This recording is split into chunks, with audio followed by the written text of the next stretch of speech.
Most recently, I've been trying to make a very significant mindset shift. And that shift is essentially going from a state of neediness to a state of wanting. Going from desire or lust to wanting. I want, I don't need. And this goes down to the simplest thing. I need to clean my house. I need to cook. I need to go to the gym. I need to. Matter of fact, you actually don't need to do anything. And I've actually been reading a few spiritual, if you will, philosophical books in the past few days. I haven't gotten into books in a while. It's been a really, really long rut, but I picked up a book a few days ago and it's been refreshing, man. It's been really, really good. The fact that I can pick something up and learn immediately on the spot is amazing. And I think it's one of the most underrated things you can do in life. Incredible.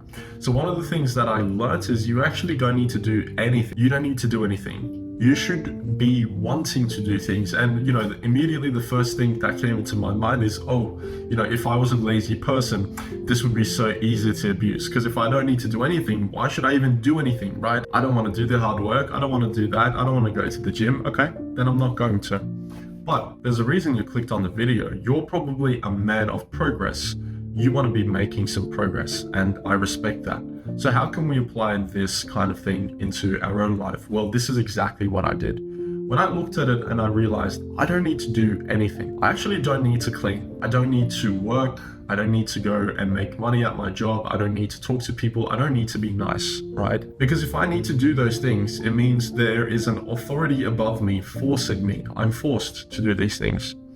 And I'm sure you can realize when you're forced to do anything, there is no positive emotional charge behind that. You're not happy, you're not joyful, you're not looking forward to it, you're not excited at all when you're forced to do things. But what if I wanted to clean my house and I wanted to work and I wanted to give that compliment? And matter of fact, I wanted to go to my 9-to-5 job and make some cash. What if I wanted to do that? Now, immediately there is a much higher frequency behind that, isn't there? Because when you want to do things, it's because you're curious or you like to do that or because you have fun doing it. Isn't that so much of a better mindset to employ rather than needing to do anything? You don't need to eat. You should be wanting to eat. Matter of fact, 9 times out of 10, you want to eat because you're hungry. You don't need to eat.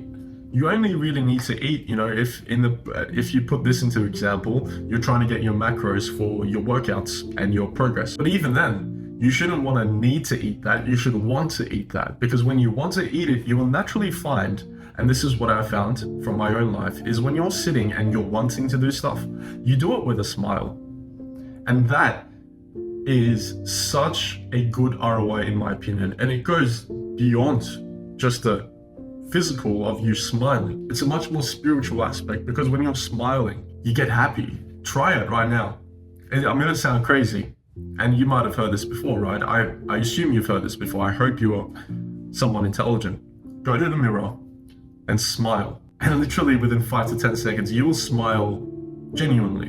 And another 10, 15 after that, you'll be happy. And imagine if you want to do work, if you want to go to your gym, if you want to go to your 9-to-5, and if you want to cook and eat and clean, and you're doing this with a smile, isn't that such a good ROI on the tasks that you're doing? You're not only making progress, your mental health is getting better because you enjoy it and you want to do that. Imagine your life, your daily life was filled up from morning to night of all the things you wanted to do. And let's be honest, necessarily you wouldn't want to clean, right? I understand that. And you wouldn't want to do your bed, and you don't want to necessarily work. I understand that. But the power of the mind is underrated.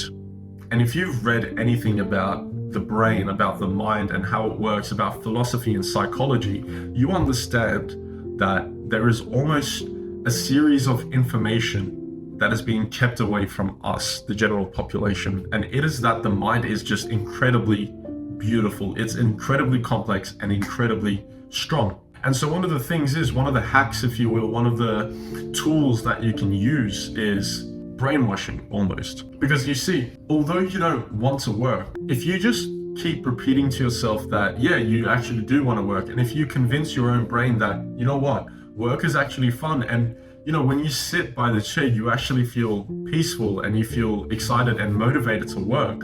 If you convince your own brain of that, eventually over enough repetitions, guess what? It believes it. And it believes it, and it believes it more, and you become more familiar with it to the point where you actually are that person that genuinely enjoys hard work. That's one of the most underrated powers that you can use today. It is that you have control over your mind. You just need to know how. You need to know how. And it's as simple as convincing yourself, almost like when you have negative thoughts, right? When a thought comes in, you say, you know what? I don't really want to work today. You immediately change that to, you know what? Actually, I do want to work, and provide evidence, provide reasons why you want to work. I want to work because I like to make progress. I want to work because I enjoy sitting at my desk and comfortably, and I can zone out and I can focus on my work. I enjoy working. I learn a lot. That's why I want to work. So you convince yourself, you stack the evidence, and you do this over enough times, over enough days, weeks, sometimes even months, you become that person. So that's what I've been doing. I want to work. I want to record this video. I don't need to upload anymore. I don't need to increase the quality of my videos. I don't need to make better videos. I don't need to help anybody. But I want to help. I want to make better videos. I want to improve and, make better editing, make better whatever it is. I want to do this. I want to clean. I want to, work out. I want to go for a walk. So I want to do these things. And when I want to do them, again, I do it with a smile, a bit more passion, a little bit more passion, because now I'm not forced to do anything. And you know what? When you're forced to do something, there's an expected result. And if you don't get that, well, guess what? You're going to feel even worse. When you're forced to work, you need to work because you need to release a video that does well. Well, if you work and the video doesn't do well, you feel worse. But if you want to do things, you don't care about the outcome. You don't care about it. So I hope you can take this into your own life. It's helped me dramatically. I can work much better. I look forward to going out for coffee and just sitting by myself and hanging out and journaling and going for walks. I love it. I've been spending more time outdoors because I want to. I don't need to do anything. I don't need to be on self-improvement. I am on self-improvement because I want to be. And I think it's so important that you should want to be on self-improvement too. I hope this helps. Much love. Drop a comment, drop a like, whatever it is. Catch you next time.